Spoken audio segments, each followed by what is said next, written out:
ඔයාලා දන්නවද මේ කැලෑගමේ වාර්ෂික පොල කියන්නේ හැමෝම එකමුතු වෙන දවසක්. හැමෝම එකට එකතු වෙලා වැඩ කරන දවසක් නිසා ගිය පාර වගේම මේ පාරත් මුව පවුල වගේම ලේන් පවුලත් එකට එකතු වෙලා පොලට අරන් යන්න කෑම හොයන්න පටන් ගත්තා. අපි මුලින්ම හොයන්නේ මොනවද? ඉතින් දෙගොල්ලම කතා වුණා. මුලින්ම අපි පළතුරු හොයමු. ලේන් පැංචා කිව්වා. මම නම් අරන් යන්නේ අඹ මෝ පැංචෝ.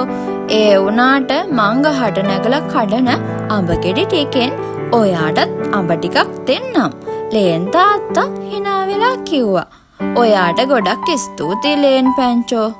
කියපු මුව තාත්තා කැලේ අයිනේ තිබ්බ පුංචි ගස්වැල් වල හැදිලා තිබ්බ පළතුරු ටිකක් කඩාගත්තා වගේම රසම රස කොළ ජාති ටිකකුත් එකතු කරගත්තා.